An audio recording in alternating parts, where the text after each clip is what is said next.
لوگوں کو دوسروں کے بدلے ہوئے رویے نظر آ جاتے ہیں اور اپنی حرکتوں کا پتہ نہیں ہوتا جو اس تبدیلی کی اصل وجہ ہوتے ہیں۔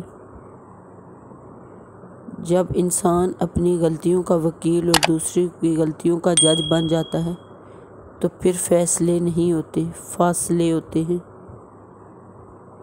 کسی بزرگ سے کہا گیا کچھ نصیحت کر دیں، فرمایا بس دھیان رکھنا کوئی اللہ سے تمہاری شکایت نہ کر دے۔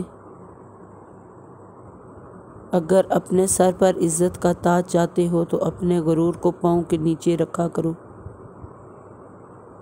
جب کوئی تمہیں بے وجہ رلائے تو تم اپنے آنسو اس یقین کے ساتھ صاف کر لینا کہ زندگی کے کسی موڑ پر وہ تم سے زیادہ روئے گا۔ بے شک اللہ بہترین انصاف کرنے والا ہے۔ اگر آپ کے ساتھ ناانصافی اور زیادتی کی حد ہو جائے تو صرف اتنا سوچ کر خاموش ہو جانا کہ جو ذات اوپر بیٹھی ہے وہ بہت بے نیاز ہے۔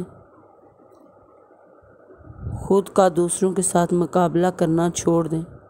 سورج ہو یا چاند اپنے اپنے وقت پر چمکتے ہیں۔ کبھی کبھی کسی کے الفاظ اتنے چبھتے ہیں کہ ہم چپ سے ہو جاتے ہیں اور سوچتے ہیں کہ کیا واقعہ ہم اتنے ہی برے تھے۔ اختلافات کے باوجود احترام سے پیش آنا کمزوری نہیں، خاندانی ہونے کی دلیل ہے۔